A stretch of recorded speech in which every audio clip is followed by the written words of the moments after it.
qofka ugu horeeyay ee aad shahaadada guddoonsiinaysid waa kuma faladaga nin la yiraahdo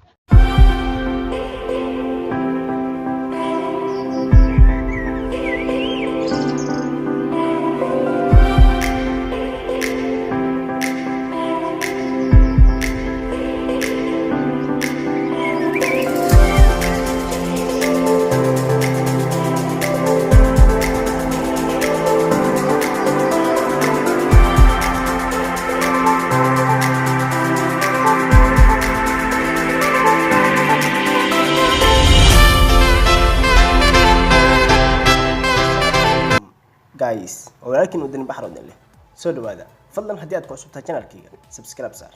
hadii aad hore u saartani mahadsanid magacaygu waa wadani baxar halka dhiga daawanaysidna waa CM Vlogs and Films maatiya inoo wada mataqaanin oo martinooga ah barnaamijkeena cid kalma ndaadeeg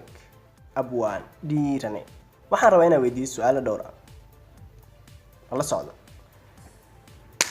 ku soo dhawow abwaan dhiirane waxaan ku weydiiyay waxa qalanjibi ayaa leeyahay koox kamid ah dadkaagii hore haddaba inta qalanjibisay qofka ugu horeeyay ee aad shahaadada guddoonsiinaysid waa kuma faladaga nin la yiraahdo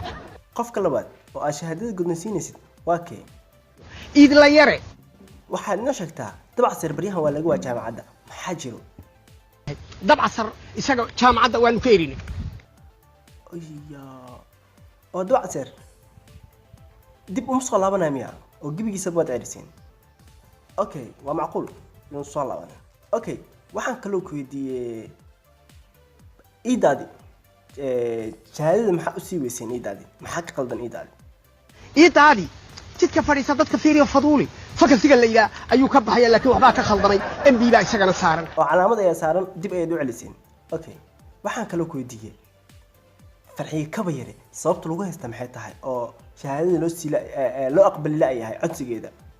waxa la diidayba dokumentigeeda oo dib loo celiyay farxiye kaba yare marka iyadana waa laga fiirsanayaa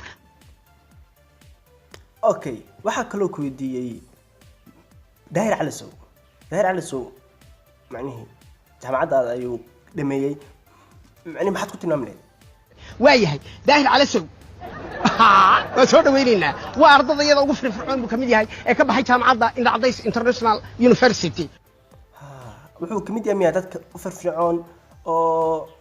yani ardayda firfircoon ayuu kamid yahay okay waxaan ku weydiiyay shahaadada miyuu guddoomay ma la siinayaa maanta shahaadada mise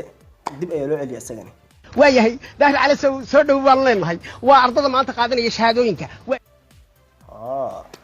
okay waxa kaloo ku weydiiyay fanaanka weyn ee faladagan asagana hay shahaadada ma siiseen mise maanta ma ahan qolada qalanjibin iskuma jira ukaca jaayilka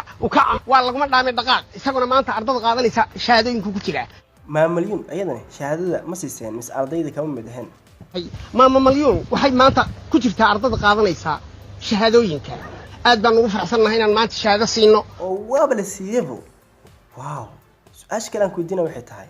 gabdhaha Soomaaliyeed waxay rabaan inay helaan jago ama 50% inay helaan ay doonayaan maxaa macnaheedu dhileed adiga qoondada kitaabka miyaad ka doodeen eeg hadda mid kale eeg wax yar tusaale yar gaaban ma bog siinba aashallaahi wali miyaad maqashay iyo xaliimallah ilaa ariga Cabdullaahi baa la yiraahdaa waxa la yiraahdaa Cabduqaadir miyaad aragtay Firdawsi Qaadir miyaad aragtay iska fariisaad guriyiina iska joogay Sooreerina qoondadii Nabi Maxamed qaata kana caayid cunta oo qoonda laga soo gudbin jirtay guriyiin fariisaad dhilay Soomaha okay waad ku maasan tahay wareysiga aad siisay iyo qadarinteeda qadarisay meel buu aad joogtid kuna loo farxad waxaan idin leeyahay asxaabta hadii aad video ka hesheen like saar hadii aad ka helin iskaga tag waad ku maasan tahay daawatay meel buu aad joogtid kuna loo farxad Ramadaan Kariim assalaamu calaykum wa rahmatullahi ta'ala